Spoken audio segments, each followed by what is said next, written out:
Hello, everyone. My name is Randy Walls. I'm a professor of pastoral leadership at the Assemblies of God Theological Seminary in Springfield, Missouri. We are a proud member of and a supporting partner of the Oikonomia Network.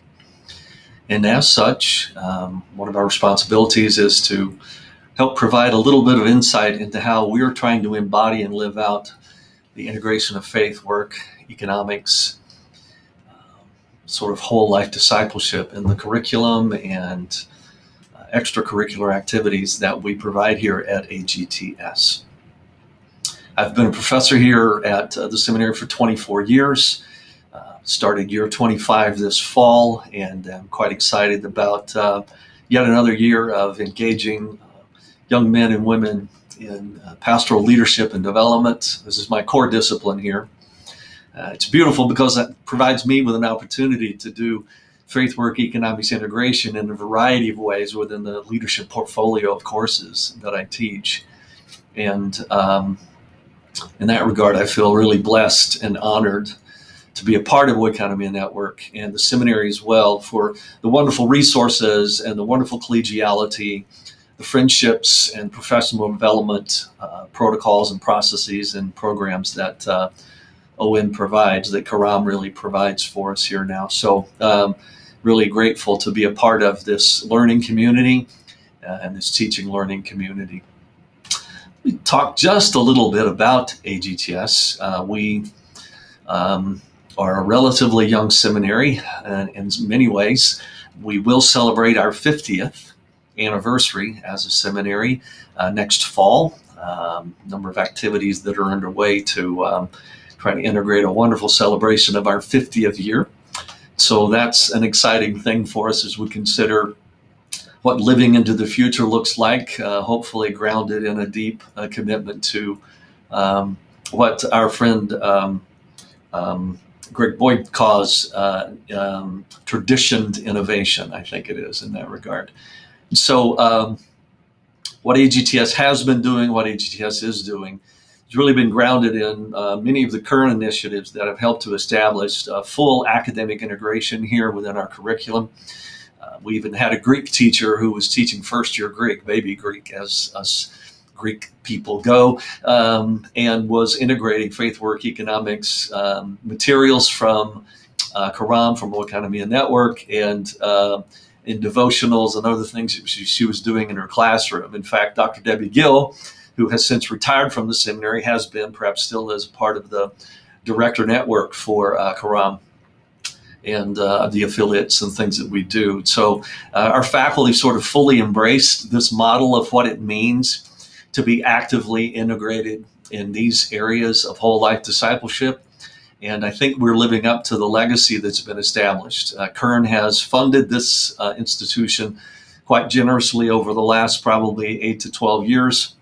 Most recently funding as an embedded seminary that we are in Evangel University, the liberal arts college of the Assemblies of God here in Springfield, Missouri, has provided a substantial grant to the seminary working within the university to establish what we call a 4+1 program, a bachelor's plus master's degree, and a 4+1, a 5-year learning experience. We have about 80 students in that pipeline right now, from freshmen all the way up through first-year master's students, and we're looking at probably recruiting another 15 to 20 students, even into this fall, who would become brand new freshmen here at the university. So we actually get them in the pipeline quite early and begin embedding and mentoring related things, as well as obviously the whole integration of faith and work that the university does in its liberal arts education.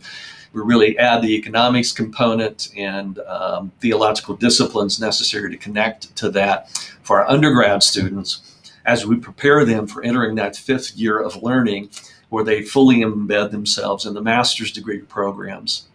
In fact, we have 4 master's degrees. 3 of those 4, a student who is a university student in the 4+1 program can finish 3 of the 4 of those master's degrees in 1 year, given the number of advanced standing and transfer credits that we work out. and the curriculum to be able to bring them there.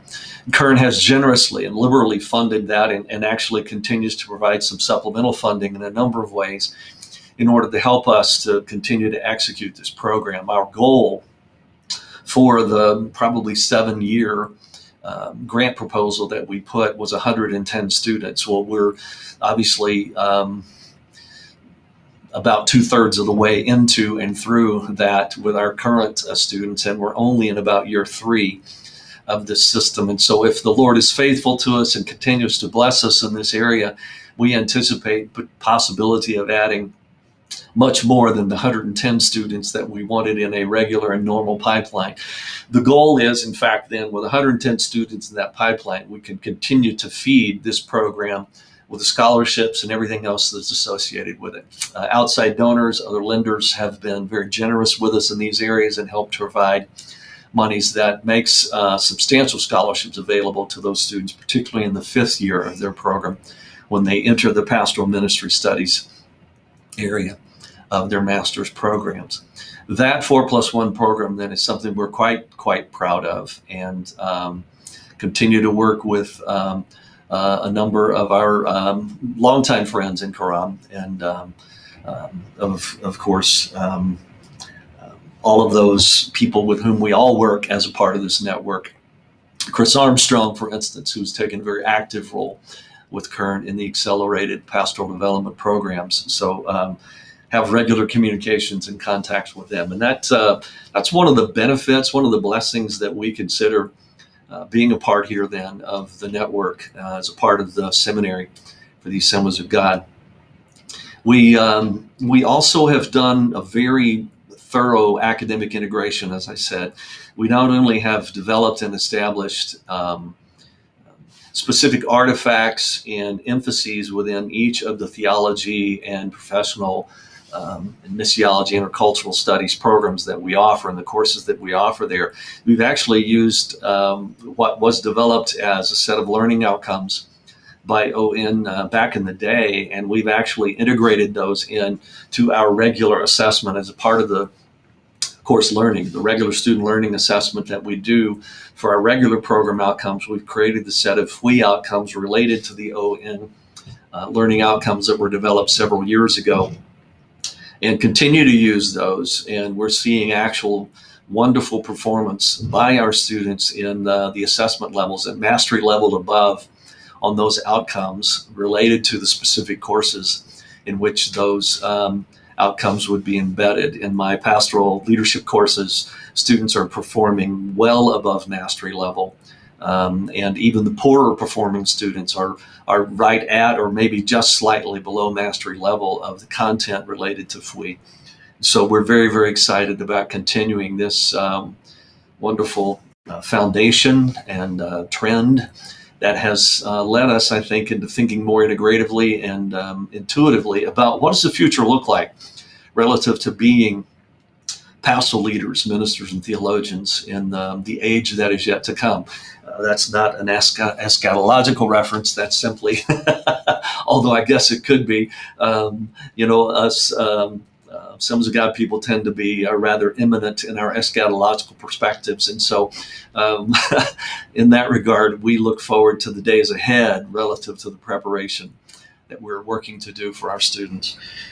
We have a what I would call an incipient, perhaps that's the right word to use, Center for Faith Work and Economics that is still very much in the liminal stages of development. There's a board of people that our former dean had helped to collate to put together, some strategic initiatives and some funding that's been developed in order to begin to start looking at a larger reach on the whole conversation for faith work and economics. I would like to tell you that there's some concrete measures in place for that. Unfortunately, our dean resigned from the seminary this summer.